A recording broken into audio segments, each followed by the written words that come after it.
Chapter 7, Possession.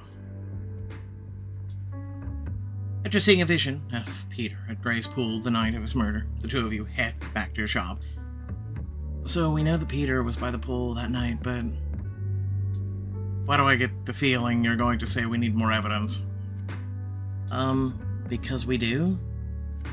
If we want to get the truth, we've got to confront him, get him to tell us what he was doing there. Weren't you the one who said that was dangerous? I know. Which is why I'll be cautious. I'll make sure there are other people within earshot when I approach him. That way, if he tries anything, it won't matter that people can hear you if you wind up getting stabbed or shot. You really think he would do something like that? Normally, no, but if he was capable of killing me, then I just don't want you getting hurt because of me. Gray's eyes soften, a wrinkle forming between his brows, and you find yourself reaching for him. I'll be fine, Gray, I promise. A soft tingle runs up your arm as his fingers flex against yours, passing through them. Then he nods. Alright, if we're going to do this, we need to catch him off guard. Find him when he's relaxed and not expecting anything. Guess that means his work is out. You should call Alexandra. She'll know what's coming up on the social scene. You pull out your phone and dial Alexandra's number, and she picks up almost immediately. Iris, is everything okay? Hey, Alexandra, everything's fine with me and Gray, but you said to call if I needed anything, and there's something I was hoping you could help me with. Of course, what is it? I was hoping you might know where I could bump into Peter Lafferty. That depends. What are you up to? Please don't say too much. You glance at Gray, who wears a thoughtful frown, and tap the mute button on your phone. Doesn't she deserve to know what's going on? I don't know, maybe. I don't want her any more involved than she has to be. Unless you think having her in the know would really help us. Alexandra, I think he had something to do with Gray's death. She gasped loudly on the other end of the phone. What do you mean, Gray drowned? I know, but I think there might be more to it than that. Peter was there the night he died, and you know they had some bad blood. You don't think Peter could... Oh, God. It might be nothing, but I want to get to the bottom of it. Well, you're in luck. Peter's hosting a charity auction tonight.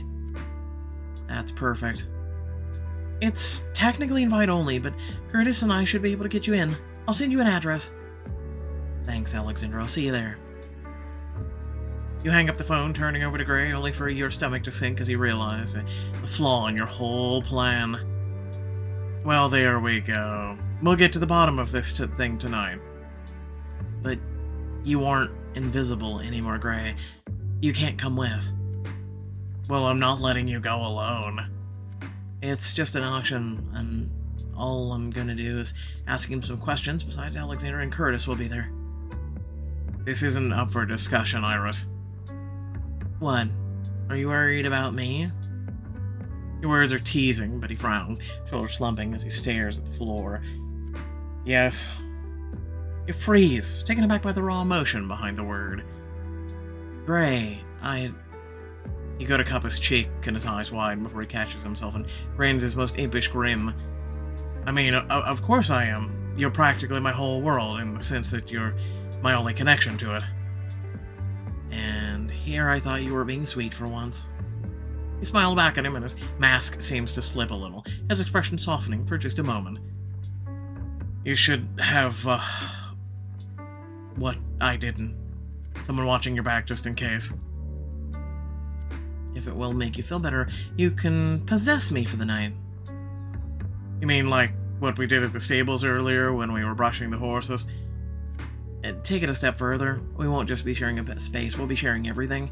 Body, mind, both of us will be able to do whatever we want, but we have to share that control. You can't just take the reins.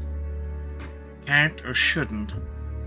He fixed him with a serious glare despite his playful tone. As far as you're concerned, there's no difference. You've got yourself a deal. But how does this work?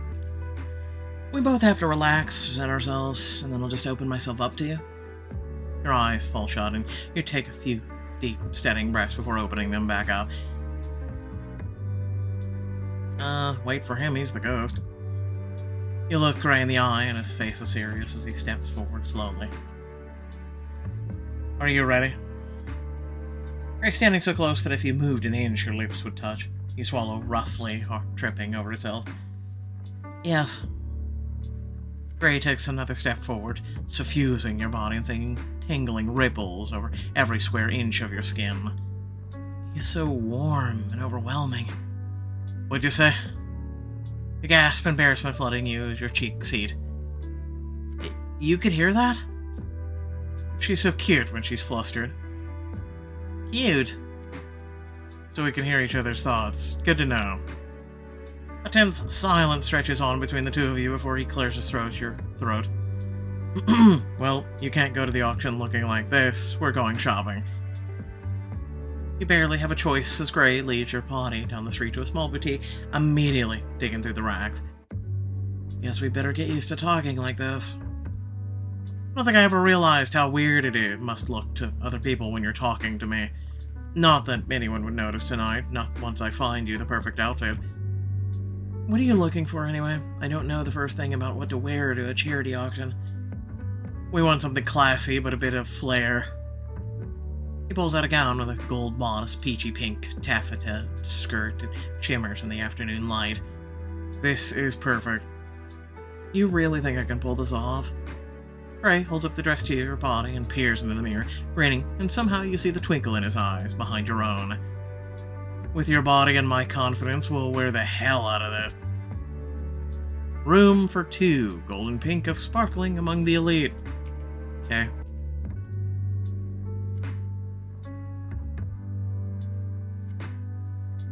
With the dress in hand, Gray walks you to the back of the boutique and into the dressing room. Don't look. How am I supposed to not look? I'm literally seeing through your eyes. I don't know, just don't.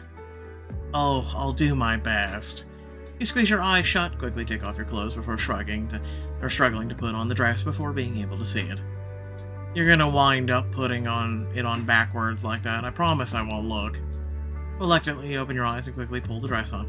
Once you're mostly covered, you reach around your back to pull the zipper up. Wow.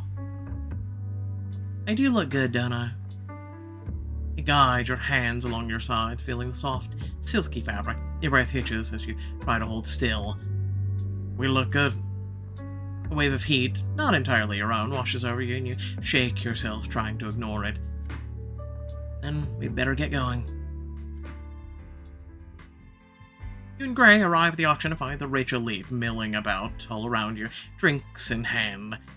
I don't see Peter. You don't think he bailed, do you? This is his party. He's probably just trying to be fashionably late, minus the fashionably, which means it's time to do what I do best and mingle. Gray walks you over to an older man with slicked back, graying hair, his words coming out as your own. Hey, Harry, what you been up to lately? Put together any celebrity prenups? It's Henry, and I don't believe we've been introduced. Oh, my apologies, I'm Iris. Well, Iris, in case you were to wear, it's incredibly rude to ask about someone else's client. Oh, come off it, old... You yank control back from Gray, cutting him off, and you rush to speak before he can start again. I'm so sorry. I thought... you were someone else. You look just like my friend Harry. He's supposed to be here tonight. Maybe you're like long-lost twins or something. I should introduce you. No, thank you. I suggest you go and bother him with your prattle, and as I've had my fill of it. Alright, Pierce Brosnan. He brings his glass of whiskey to his lips before turning to leave, and you find yourself taking an unwilling step after him. Hey, you can't just walk away. You cough loudly, interrupting his outburst. What the hell were you thinking? We're supposed to be blending in. Henry's just too fun to mess with, I can't help it. Oh, I actually can't remember her name, but she's a model. I'm 90% sure we made out last time I saw her. Gray doesn't give you a chance to decide before he starts walking towards her, but you dig your heels in. Wait a minute, Gray. But, with both of you trying to control your legs, you stumble, tripping into someone, making them drop a glass of champagne. Oh, I'm so sorry. Watch where you're going. A few guests turn to see what all the fuss is about. Your face burns, mortified. Everyone's staring at you. You need to do something. I should play it cool. You glue a fake smile on your face that's hopefully convincing. One too many drinks, I'm afraid. You know how it is. Some of the crowd nods lightly in agreement, turning back to their own business. Why don't I go and get you another glass? Hey, it's fine. Sorry for freaking out like that. You've just surprised me, is all. I'm surprised myself, honestly. I always have nerves at these sort of events. Looking like that, you've got no reason to be nervous. That dress is stunning. You hear a few hums of agreement from all around you, and you can't help but smile at the praise. Well, thank you. The woman gives you a nod and continues on her way. You heave a shaky sigh of relief. Gray, before we did this specifically, I told you that you can't just take control. We're never going to get anywhere if we keep fighting for it. Sorry, I'm just trying to do what I always do, acting on instinct, you know? I thought your instincts would be better. Didn't you do this kind of thing all the time? Yeah, but I was never any good at it. Oh, no. Iris, Gray, you made it. Yoshiko, what are you doing here? I told you I never miss a party, though I bet it'd be a lot more one if I jumped into your body like Gray has. You wouldn't be wrong. Please don't. It's crowded enough as it is. But maybe you can help us. We're trying to find Peter. I know. I saw him earlier. I know. I'll track him down for you. Please. As Yoshiko dashes off, you spot Alexandra and Curtis just at the same time as they spot you. There you are. Thank you both so much for getting me in here. I really appreciate it. I can't pretend to understand why you wanted to come, but you're more than welcome. Did he change his hair since we last saw him? I swear to God he did. Oh, and wow, look at the dress you're wearing. It looks so good. I love it. No, I did have some help picking it out. You smile and give her a wink, and she gives a little teary-eyed as she catches your meaning. So, what exactly am I supposed to do here? I've never been to a charity auction before. Well, until the action actually starts, people mostly mill around, see what there is to bid on, that sort of thing. That sounds incredibly dull. Right. But to your relief, she chuckles to herself and Curtis smiles. Guess you really didn't know what you were getting yourself into. It would have killed Peter to have gotten some entertainment. There's only so much mingling and drinking one person can take. You sound like your brother. Only you wouldn't have caught Gray dead at an event like this. Not if you could help it. Hey, I'd make the appearance if the booze was good. Wait, that gives me an idea. You can be the entertainment, Iris. Me, but I'm not. You could show everyone here your psychic abilities. I bet they'd love that. Honey, I don't think Iris's tricks work well with a lot of people here. Indignation flares hot in your chest, though. You can't quite tell if it's yours or Gray's. I'll have you know my tricks will work anywhere. You tell him, Iris. See, it's a great idea. I mean, just listen how excited everyone is. The crowd seems to buzz around you, I guess chatting and throwing intrigued glances in your direction.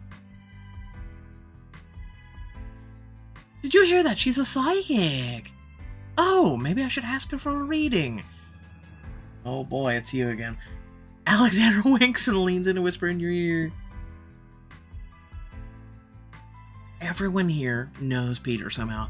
This could be a chance for you to get some inside information on him. The more dirt you can get on Peter, the more likely you are to get a confession out of him. And showing off all your cool powers in front of these snooty rich folk sounds like a fun way to kill time until then. Show off my psychic powers, let's do it! Alright everyone, if you want to see a demonstration of real psychic talent, follow me. You lead a crowd of people over to an open section of the room where you easily notice one of the excited guests from earlier. What's your name? I'm Denise. Nice to meet you. Tell me, do you have an object of importance on you, something you'd like to learn more about? Maybe a piece of jewelry, or... Yes, my ring. It was my mother's, but I never got the chance to ask her where she got it from. She slides the ring off of her finger, holds it to you. Let me see where it came from. The moment you touch it, you're swept up in a vision. I love you, Charles, but we can't be together. My parents won't let us. Then at least keep my ring as something to remember me by. Is that what happens when you have one of your visions? That's crazy. I believe I know exactly how your mother got this ring. I should intrigue the audience by just telling Denise. Make a big dramatic reveal. I mean, the reveal would be in the reveal itself, so... You pass the ring back to her, gently taking her hand as you drop your voice to a whisper. Everyone, even Curtis, eagerly leans in to listen. Your mother got this ring from a man named Charles. They were engaged, but her parents wouldn't let them marry. Charles, but that was my stepdad. Oh my God, she never told me they were childhood sweethearts. No wonder she never took his ring off. I'm just glad there's a happy ending to the story.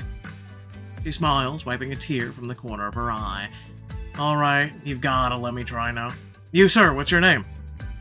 Lawrence. Here, I have my watch. I bet you won't figure this one out. Ray grabs the watch, and you're both hit with an immense feeling of comfort. How the weight of it has sat on a single wrist for years. You've had this watch since you were a kid, and you've refused to get a new one. How did you... Psychic. You place the watch back in his hand before turning back to the rest of the crowd. How about something a little different? Someone bring me a cup of tea and I'll do a tea leaf reading. I've always been intrigued by these.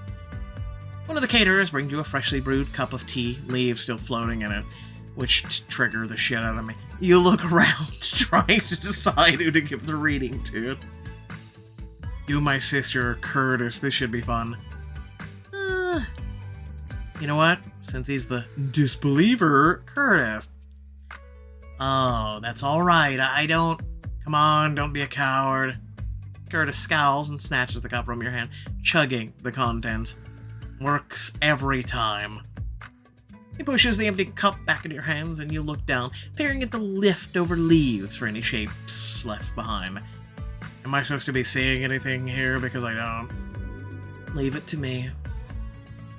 Well, what's the verdict? I can see two different symbols here. The first is a wolf, which is a warning to keep your jealousy in check.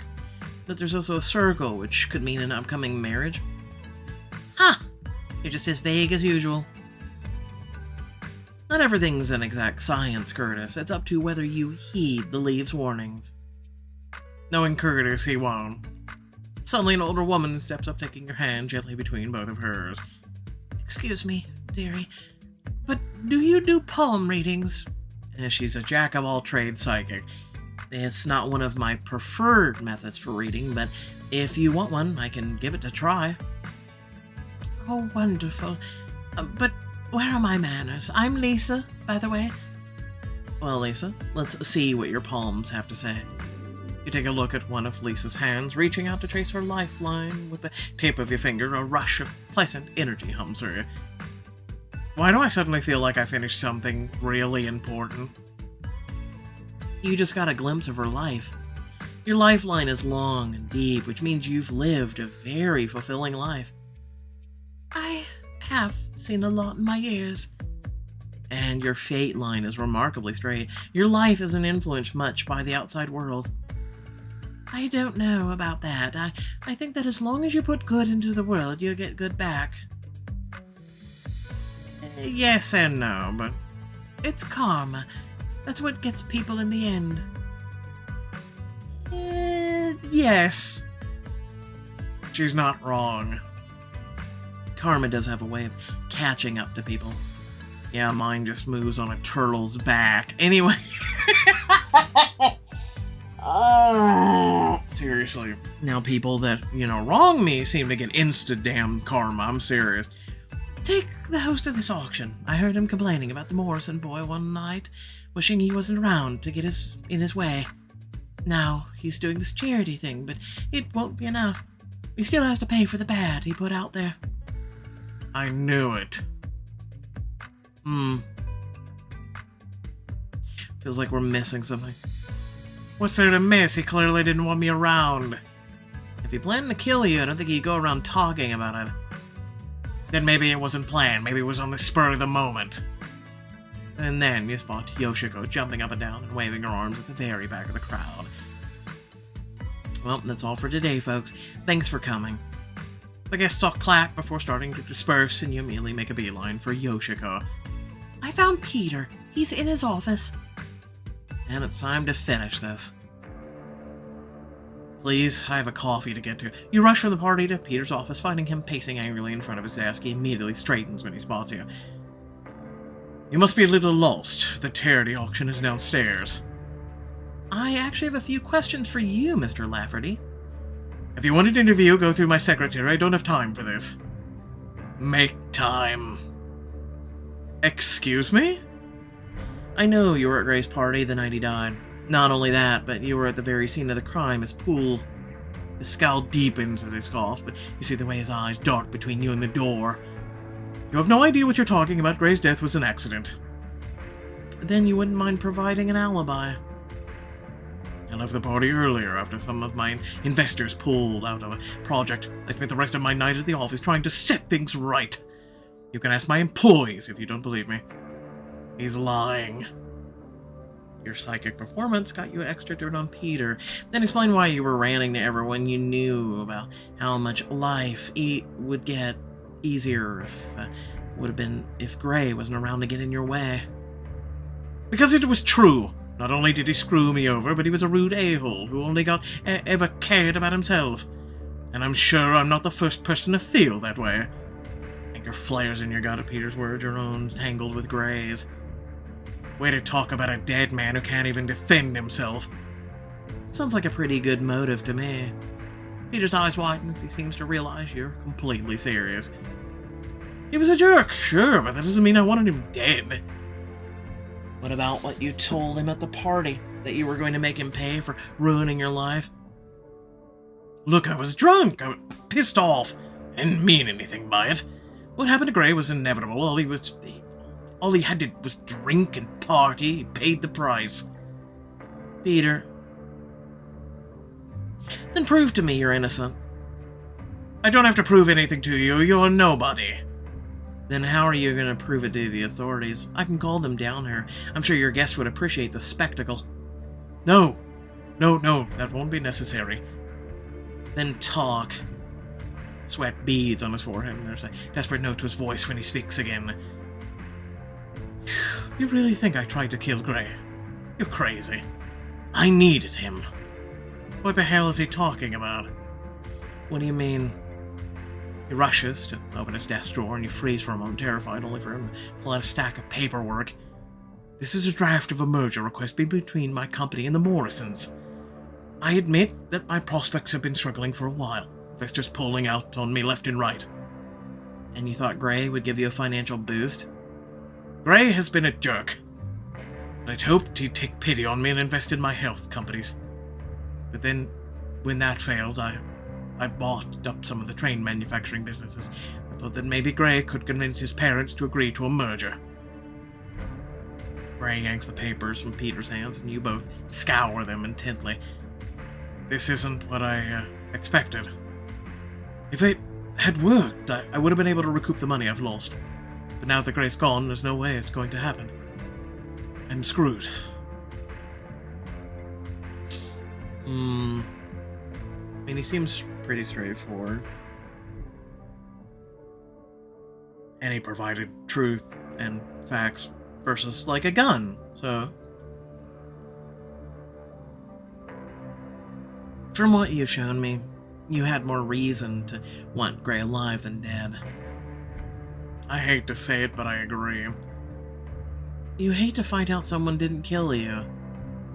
I mean, it would have made things a lot easier. But now we're back at square one. At least you're seeing sense after this ridiculous interrogation. You thrust the papers back into Peter's hands and then turn on your heel. That's all I need to know. Good luck with your failing business. Back downstairs, you find a quiet corner near the refreshment table so you and Gray can chat. Now what? Peter was our only lead. I don't know. I was so sure he killed me, but there must have been something we missed. You can feel his frustration, like it's your own, his tension permeating your muscles. Sometimes, when I'm stuck on a problem, I just need to get my mind off of it.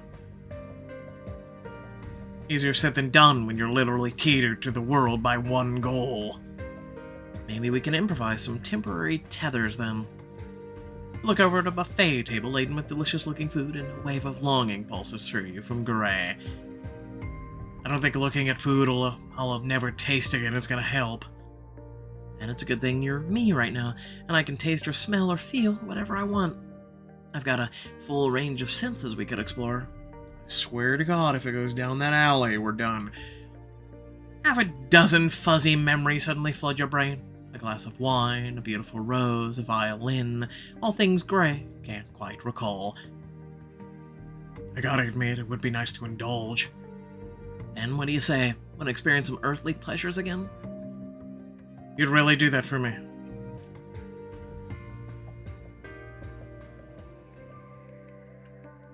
You make your way over the refreshment table, the spread of options making your mouth water. Where do you want to start first? How about one of everything? I don't know that my stomach is big enough for that. Then you choose. I'll never be able to make up my mind. Let's try something sweet. Didn't know you had a sweet tooth. There are people who don't. Yes, actually. They're very boring. You pluck a fresh strawberry off a tray and run it beneath the chocolate fountain. He lets out a low moan. Oh, that looks incredible. They say the first bite is with the eyes, but the best bite. Your eyes flutter shut as you bring the strawberry to your lips and sink your teeth into it. His pleasure washes over you as the rich chocolate explodes across your tongue, mingling with the perfectly ripe fruit. Is the first. God, it's even better than I remember. Let's wash it down with some wine. Your breath hitches at the sultry tone he's taken on as he grabs a glass from a nearby tray. Look at that Morrison family wine. Seems like Peter does have some taste. He swirls the glass expertly before bringing it to your lips. Rich, smooth, like a lover's touch. You nearly choke on the wine as his voice in your head all but moans the words. What are you up to? Oh, nothing, just enjoying the wine. Here, listen to the band, smell the flowers, feel the chill of the ice. I mean, he's not able to feel, right?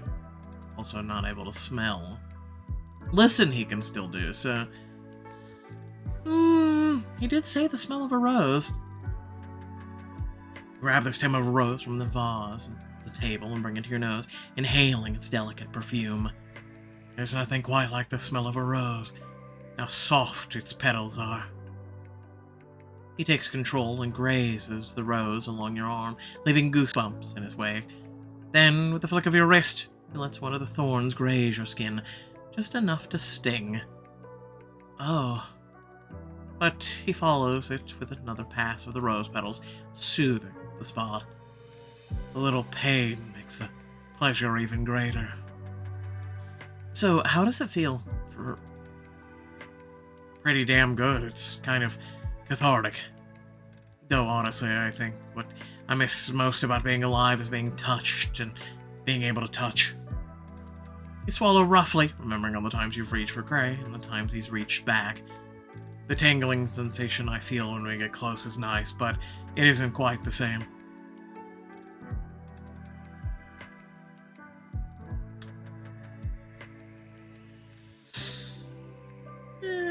Why not? You hesitate before bringing your wrist to your lips, pressing them to the soft, sensitive skin there. Oh.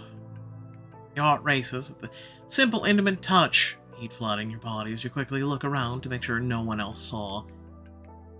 Like anyone gives a shit, you kissed your own wrist. How's this? Is it how you remember? No, I don't think I've ever felt, it's ever felt quite like this. Well, I'm sure it's different since you're a ghost and all, even if you are in my body. Yeah, that must be it. Heavy silence stretches between the two of you, and the gray smirk stretches out across your face. You know, I wonder what it'd feel like if you ran your hand up your thigh. Or went even further. You gasp, suddenly feeling hot all over. Gray. I can tell how that makes you feel. Don't try to deny it. What did I say? I mean, oh. Predictable Pixelberry. Oh. Tease him. What about you? I can feel what you're feeling too. Hear your thoughts. You'd run your fingers down the line of your neck to your collarbone and hear a soft sigh in your head. Guess you're pretty responsive too. Okay, fine, you got me. You give yourself a teasing pinch, then flush when your tiny yelp makes someone look in your direction. I think that might be enough earthly pleasures for one night. No such thing. But thank you, Iris, for doing this. I never thought I'd be able to do it again. I'm just glad I was able to help take your mind off of everything for a while. But I think it's time we head home and figure out our next plan of attack. Back to reality. As you head for the exit, Yoshiko comes zooming over to you with a wide grin. Are you done with all the boring stuff now? Because if you are, it's time to party. Yoshiko, I'm not sure. You and Gray are the only ones who can hear me, so you've got to stick around and have some fun. Actually, tonight was really a big bust. I'm sorry, but we've got to head home. You continue the door with Yoshiko trailing after you. Oh, come on. Surely one night will make us much of a difference. Suddenly Gray takes control, stopping you right next to a coat closet. But he's looking at the floor where a pink skirt has haphazardly been thrown. Do you recognize that? Yeah, it looks familiar. You pick up the skirt and are immediately sucked into a vision. Of course we are. It's familiar, like the very scene you saw play out when you were at Gray's house.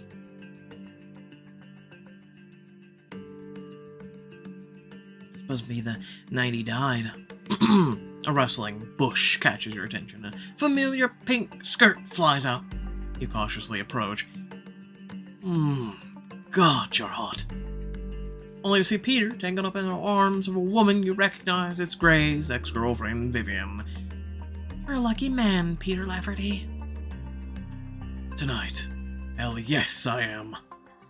Vivian giggles, throwing her arms around Peter and pulling him in for a kiss as the vision fades. Oh my god, ew. I did not need to see that. You're telling me. Did you know they were hooking up? No, but damn, I didn't think Peter had it in him. You pinch the bridge of your nose. Yeah, you're a moron. Gray, this isn't a joke. I mean, you have to admit it is kind of funny. Oh, that's why I saw Peter by the pool. I thought the party was moving outside because Peter and Vivian went out there. You saw them hooking up? Unfortunately. But when they were done, Peter got a call, had to go to office. He was complaining because his clothes smelled like chlorine. Vivian didn't see what the big deal was since he kept a spare in his office so he could just change there. That at least tracks with the story you gave us. That's just it though. Peter left, but Vivian stayed there by the pool. Oh, come on. Vivian couldn't have murdered me. Could she? That's what we have to find out. But it looks like your ex is now our #1 suspect. Oh god, I'm rubbing the bridge of my nose myself. Without further ado, thanks for watching. Please remember to like, share, and subscribe. Head down description. Plenty of things to check out there, ways to support, and whatnot. Without further ado, let me say the following. Oh, man. What did I say? I said it around. I said it in my server, right? And then I also said it in the community. And then I also said it in videos that this would happen, that they're going to go down the route, right? That he's going to become more in this plane of existence. We predicted that. Then we also said that he would try something about, touching and feeling and things like that. I've already predicted this whole book. and how it's going to go in that aspect, okay? Also, Vivian's kind of a dead end, let's be honest. I think what's going to happen is we rule Vivian out. There will be a whole chapter involving it. And then there'll be, oh no, another clue. And we get a vision from that. And this will keep happening till about chapter 15, okay? I'm calling it now, just making the prediction. So we've got literally 2 months before this happens. And then what'll happen is it'll be, oh no, we really know who it is, and now we need to confront him and set a trap, and we'll involve Alexandra and Curtis and maybe the authorities. It's a hit or miss on that one. But, we're like, that little whatchamacallit chick. The little girl that went around and solves crimes. I forget her name. But anyway, yeah, no, this is what I see. Anyway, I don't need to be psychic for that. Anyway, catch y'all later. Bye.